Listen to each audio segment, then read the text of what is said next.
how to teach English grammar. And the first, what is grammar? Grammar is a system of a language. People sometimes describe grammar as the rules of a language, but in fact, no language has rules. If we use the word rules, we tell us that somebody created the rules first and then spoke the language, like a new game. But languages did not start like that. Languages started by people making sounds which evolved into words, phrases, and sentences. The commonly spoken language is fixed. All languages change over time. What we call grammar is simply a reflection of a language at a particular time. And grammar is the structural foundation of our ability to express ourselves. The more we are aware of how it works, the more we can monitor the meaning and the effectiveness of the way we and others use language. And it is necessary to know grammar, and it is better to write grammatical than not. But it is well to remember that grammar is common speech formulated usage and is the only test. And what do you think? Would you agree or disagree with the following statement? Okay, I will read. It is not important for students to use correct grammar when they are talking, as long as they are getting their message across.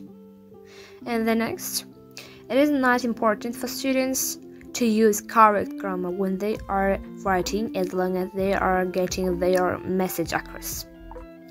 Okay, here I think there is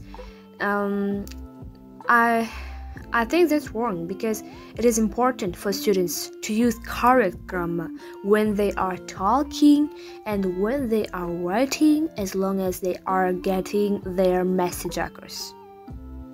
Okay, and importance of grammar. With the widespread institution of standards of high stakes tests, students are expected to recognize and use correct grammar.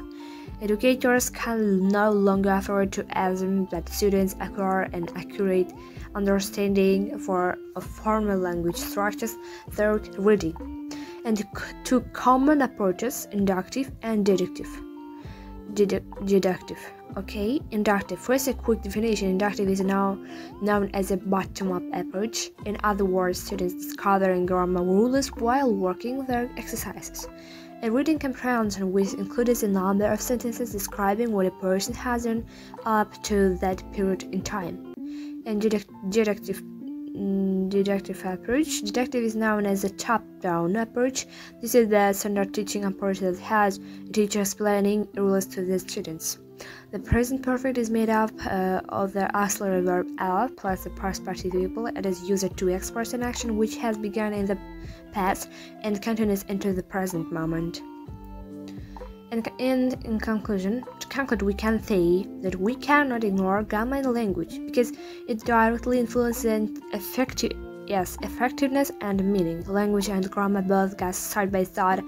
We cannot separate one from another, and we should teach grammar combining it with the language in a communicative way.